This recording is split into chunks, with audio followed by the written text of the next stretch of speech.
আসসালামু আলাইকুম। আজকের সাদা কারণে আপনাদের সবাইকে স্বাগত জানাচ্ছি। আমাদের আজকের সাদা কারণের আলোচনার বিষয়বস্তু হচ্ছে পরিবারে খারাপ আচরণের জবাব দেব ভালো আচরণ দিয়ে। এই দুর্ব্যবহারটা পরিবারে হয় সবচেয়ে বেশি। কেন? কারণ পরিবারে আমরা ইনফর্মাল থাকি, বাইরে তো আমরা অনেক ভদ্রলোক, অনেক ভদ্র মহিলা, হাসি ছাড়া কথা নাই। ঘরে গেলে বোঝা যায় কত ধানে কত চাল হয়। আসলে সমস্যাটা কোথায়? পরিবারে আমরা খারাপ আচরণ কেন করি, দুর্ব্যবহার কেন করি, রহস্যটা কোথায়? আমরা একটা গল্প দিয়ে শুরু করতে পারি। গল্প হচ্ছে 3 মুসাফিরের গল্প। 3 জন মুসাফির, কেউ কাউকে চেনে না, কারো ভাষা কেউ জানে না, 3 জনের 3 ভাষা। পথ চলতে চলতে দেখা, এখন যেহেতু একই পথের যাত্রী, 3 জন একসাথেই যাচ্ছে। পথের মাঝখানে তারা ইশারা আকারে ইঙ্গিতে তারা কাজ চালিয়ে নিচ্ছে এবং স্বাভাবিকভাবে 3 জন যেহেতু একসাথেই যাচ্ছে, একটা সম্পর্ক গড়ে উঠলো। এর মধ্যে পথে তারা একটা স্বর্ণ মুদ্রা পেল। 3 জন খুব খুশি। এখন 3 জন চিন্তা করলো যে এই স্বর্ণ মুদ্রা দিয়ে তারা ভালো কিছু কিনে খাবে। তো একজন মুসাফির, আরবি ভাষাভাষী, সে বলল যে দেখো, আমরা ফলমূল কিনে খাবো, আমরা ইনাপ কিনে খাবো। আরেকজন ইরানি, ফার্সি ভাষাভাষী, সে বলল যে না, আঙ্গুর কিনে খাবো। আরেকজন তাদের সাথে যে ছিল, তৃতীয় মুসাফির, সে হচ্ছে রোমান। সেই রোমান বলল যে না, আঙ্গুর ইনাপ কোনো কিছু না, আমরা ভিটিস কিনে খাবো, ভিটিস খুব ভালো। 3 জনের মধ্যে তুমুল ঝগড়া। একজন বলে ইনাপ, একজন বলে আঙ্গুর, একজন বলে ভিটিস। খুব ঝগড়া এবং প্রত্যেকে যার যার কথায় অনড়ছে না, কেউ কারো কথা থেকে নড়ছে না। এর মধ্যে আরেকজন এসে জুটল, চতুর্থ জন। সে দোভাষী, গাইডের কাজ করে, আরবিও বোঝে, ফার্সিও বোঝে, রোমান ভাষা সেটাও বোঝে। সে হেসে বলল যে দেখো, তোমরা সবাই একটা জিনিসই চাচ্ছ, যেটাতে আরবিতে ইনাপ বলে, ফার্সিতে আঙ্গুর বলে, আর রোমান ভাষায় ভিটিস বলে। তোমরা 3 জন একটা জিনিসই চাচ্ছ, তাহলে ঝগড়া করছো কেন? তো 3 জনই বিস্ময়ের সাথে বলল যে ও আচ্ছা, আমরা একটা জিনিসই চাচ্ছি কিন্তু ঝগড়া করছি। বলছে হ্যাঁ, তোমরা কেউ কারো ভাষা বোঝো নাই বলে তোমরা ঝগড়া করছো। তোমরা যা চাচ্ছ সব একই জিনিস চাচ্ছ, অর্থাৎ আঙ্গুর, ইনাপ, ভিটিস, এক ফলেরই 3 ভাষায় 3 নাম। মুহূর্তে তাদের সমস্যার সমাধান হয়ে গেল। তো আমাদের পারিবারিক জীবনে পরিবারের সমস্যাটা কোথায়? পরিবারে আসলে আমরা সবচেয়ে ইনফর্মাল থাকি। ধরে নেই আমি পরিবারের কর্তা, আমার কথায় সবাই উঠবে এবং বসবে। আমার কথার উপরে আবার কথা কি, ওরা কি আমার চেয়ে ভালো বোঝে? এখন পরিবারের কর্ত্রী, তিনি ভাবছেন এ সংসারের কি বোঝে, আরে সংসার তো চালাই আমি, ও বোঝে কি? কথা বললে তো আমি বলবো। সন্তানরা মনে করে যে সংসার তো আমাদের জন্য, আমরা আছি বলে না সংসার আছে, আমরা যদি না থাকতাম তো সংসার থাকতো কোথায়? তো আমার কথা শুনতে হবে। আমার কথা শুনবে না তো কি অন্যের কথা শুনবে? আসলে কি পরিবারে সবাই যেটা চায় সেটা হচ্ছে সম্মান, যে তার কথার গুরুত্ব আছে।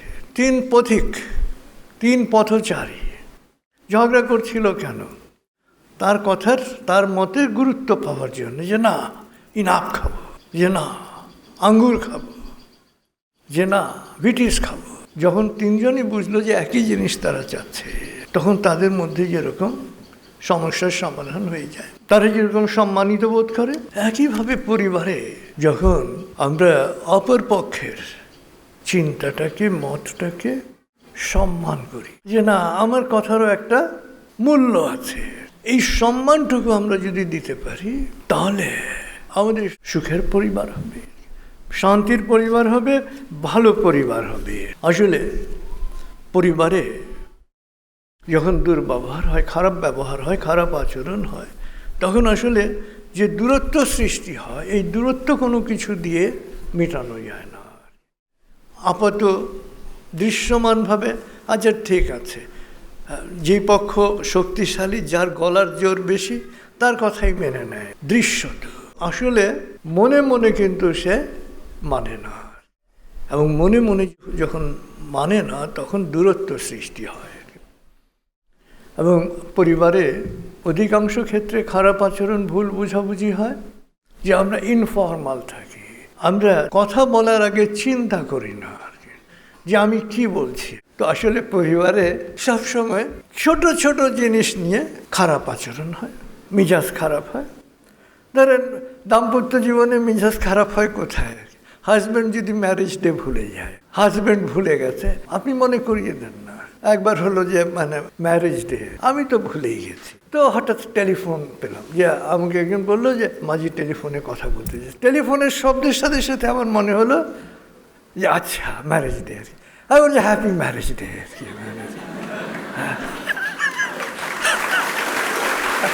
তো উনি বললেন যে আমি টেলিফোন করার পরে, আমি বললাম যে আমি তো এই টেলিফোনের জন্যই অপেক্ষা করছিলাম,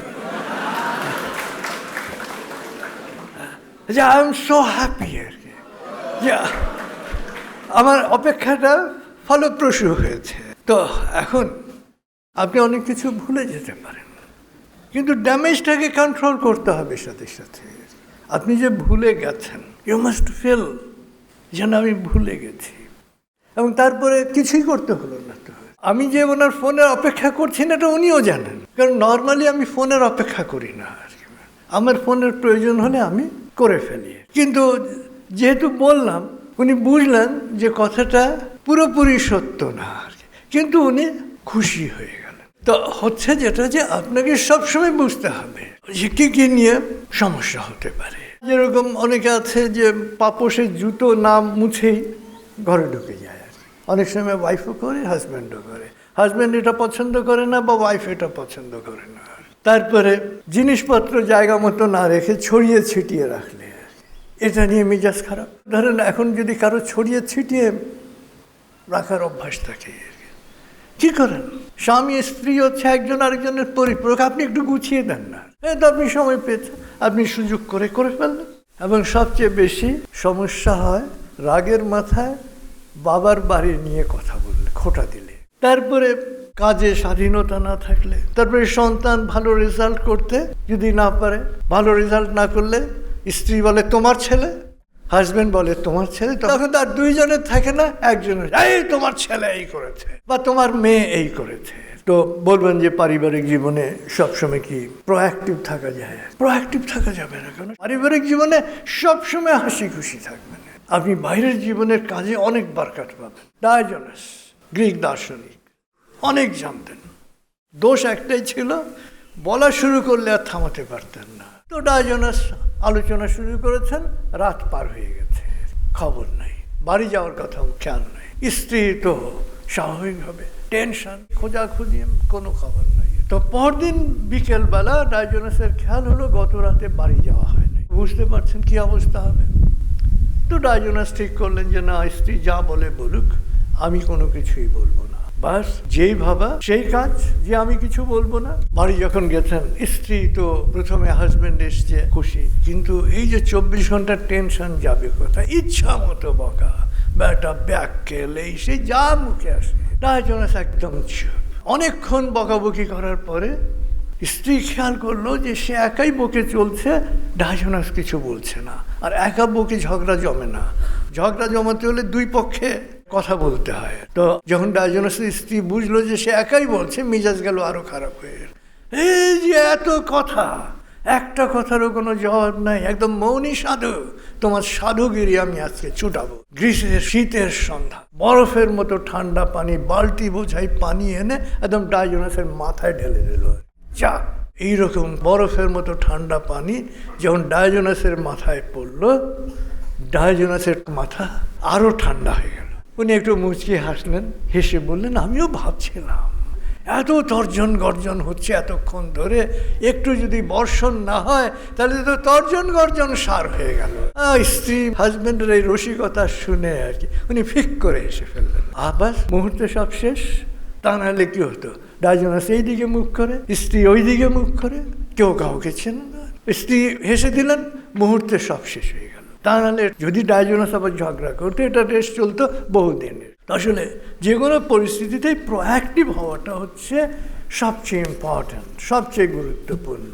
আমাদের পবিত্র ধর্মবাণীতে সবসময় এই প্রোঅ্যাক্টিভ থাকার কথা বলা হয়েছে। আরেকজন কি আচরণ করলো সেটার প্রতি গুরুত্ব না দিতে বলা হয়েছে তুমি তোমার ভালো আচরণ করো।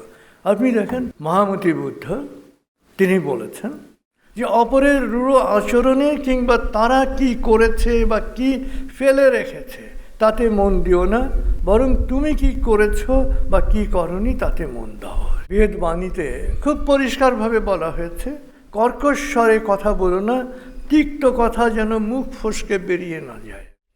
আমরা কিন্তু অনেক সময় বলতে চাই না, মুখ ফসকে বেরিয়ে যায়, পর মুহূর্তে মনে করি যে আরে কথা বলাটা তো ঠিক হয়নি। সবসময় মনে রাখবেন বুলি আর গুলি। বুলি মানে কি কথা, আর গুলি যেটা বেরিয়ে গেল সেটা আর ফেরত আসে না, সেটা যে ক্ষতি করার সেটা করে ফেলে। অতএব যে কোনো কথা বলার আগে সতর্ক থাকবেন। পবিত্র বাইবেলে বলা হয়েছে সুন্দর বিনম্র উত্তর ক্ষোভ প্রশমন করে, আর রূঢ় শব্দ সবসময় ক্রোধ প্রজ্বলিত করে। সূরা হামিম সেজদাতে আয়াত 34 থেকে 36 দেখেন আল্লাহ তাআলা কি চমৎকারভাবে বলছেন যে হে নবী, ভালো ও মন্দ কথা কখনো সমান হতে পারে না। মন্দকে প্রতিহত করো ভালো কাজ ভালো আচরণ দিয়ে, তাহলে তুমি দেখতে পাবে শত্রু হয়ে যাবে মিত্র। এবং এই গুণের অধিকারী হয় তারাই যারা বিপদে ধৈর্য ধারণ করে। এই গুণের অধিকারী হয় তারাই যারা অত্যন্ত ভাগ্যবান। আর শয়তান যদি তোমাকে উত্তেজিত রাগান্বিত হয়ে বিবাদে জড়িত হতে প্ররোচিত করে, তবে আল্লাহর আশ্রয় প্রার্থনা করো। আপনি যখন উত্তেজিত হন, যখন কটু কথা বলেন, তিক্ত কথা বলেন, গালি দেন, দুর্ব্যবহার করেন, পিন মারেন, তখন আসলে আপনার উপরে শয়তান ভর করে। তখনই আউযু বিল্লাহি মিনাশ শাইতানির রাজিম বলবেন যে আল্লাহ এই বিতাড়িত শয়তান থেকে আমি তোমার আশ্রয় প্রার্থনা করছি। দুর্ব্যবহার হওয়া মানেই হচ্ছে শয়তান আপনাকে প্ররোচিত করেছে। আপনি যদি ভালো আচরণ করেন, আরেকজন যত খারাপ আচরণ করুক, যত চক্রান্ত ষড়যন্ত্র করুক, আল্লাহ আপনাকে রক্ষা করবেন। সন্তানকে সবসময় উৎসাহিত করবেন, খারাপ ব্যবহার করবেন না, কারণ সন্তানের আশ্রয়স্থল হচ্ছেন মা এবং বাবা। এখান থেকে যখন কোনো সন্তান খারাপ ব্যবহার পায়, তখন সেই সন্তান নিজেকে খুব অসহায় মনে করে, সে তখন আর বড় হতে পারে না। অতএব সবসময় তাকে এনকারেজ করবেন, উৎসাহিত করবেন, উদ্বুদ্ধ করবেন। আর পরিবারে ভালো আচরণ সব সময় করবেন, কিন্তু নীতির প্রশ্নে কখনো আপোষ করবেন না। নীতির প্রশ্নে সবসময় অটল থাকবেন। সন্তানের ব্যাপারেও নীতির প্রশ্নে অটল থাকবেন, কিন্তু সুন্দর ব্যবহার করবেন, সুন্দর আচরণ করবেন, তাহলে সন্তানও আপনাকে সম্মান করবে। তো পরিবারে সবসময় মনোযোগী শ্রোতা হবেন। যে আসলে আমরা কথা বলতে চাই কিন্তু শুনতে চাই কম, এটা হচ্ছে আমাদের মূল সমস্যা। অন্য পক্ষকে যত বলার সুযোগ দেবেন, তত আপনার কথা অন্য পক্ষ শুনবে। স্ত্রী হলে স্বামীকে বলার সুযোগ দেবেন, স্বামী হলে স্ত্রীকে বলার সুযোগ দেবেন, বাবা মা হলে সন্তানকে বলার সুযোগ দেবেন। তার কথাগুলো আগে শুনবেন, তারপরে কথা বলবেন। দেখবেন যে আপনি তাকে বুঝতে পারছেন। এবং যত সৎসঙ্গে থাকবেন, ভালো মানুষের সঙ্গে থাকবেন, তত আপনি ভালো থাকবেন, তত আপনি ভালো আচরণ করতে পারবেন, ভালো ব্যবহার করতে পারবেন। তো আমরা সবসময় পরিবারে প্রোঅ্যাক্টিভ থাকব এবং সবসময় পরিবারের সবার জন্য দোয়া করব। আমরা যত দোয়া করব তত আমাদের আচরণ ভালো হবে, এবং যত আমাদের আচরণ ভালো হবে তত পরিবারে সুখ থাকবে, শান্তি থাকবে। আর পরিবারে যত সুখ শান্তি আসবে, তত সমাজে সুখ শান্তি আসবে, দেশে সুখ শান্তি আসবে। যে কারণে আমরা বলি ভালো মানুষ ভালো দেশ, স্বর্গভূমি বাংলাদেশ। সবাই ভালো থাকুন। খোদা হাফেজ। আসসালামু আলাইকুম।